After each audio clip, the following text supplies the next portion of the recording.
बिस्मिल्लाहिर्रहमानिर्रहीम अस्सलाम वालेकुम। माइक्रोसॉफ्ट एक्सेल में अगर कोई ब्लैंक्स रो हैं, खाली कितारें हैं, तो उनको हम एक साथ किस तरह से डिलीट कर सकते हैं आज ये देखने वाले हैं। तो ये देखिए काफ़ी सारी खाली कितारें हैं इस डेटा के बीच में। तो सबसे पहले तो आपने क्या करना है, अपने होल डाटा को, पूरे टेबल को आपने सेलेक्ट कर लेना है जिसके अंदर वो कितारें मौजूद हैं। और उसके बाद आपने यहाँ पर चले जाना है, यहाँ पर ऑप्शन है जी, ये फाइंड एंड यहाँ पे लिखा हुआ है ना, सेलेक्ट, यहाँ पर जाएं और नीचे गो टू पे क्लिक कर देना है। शॉर्टकट कंट्रोल+G है। अब यहाँ पर आपने जी स्पेशल पे क्लिक करना है।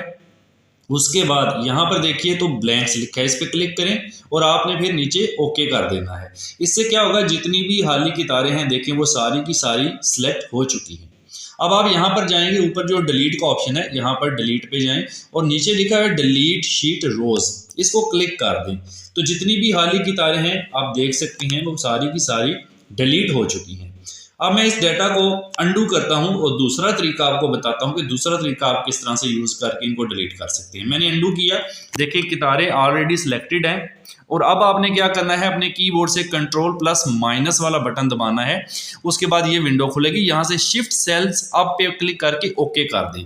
तो जितनी भी सिलेक्टेड ब्लैंक थी वो सारी डिलीट हो गई। टिप अच्छी लगे तो वीडियो को लाइक और शेयर कर दें। Thank you.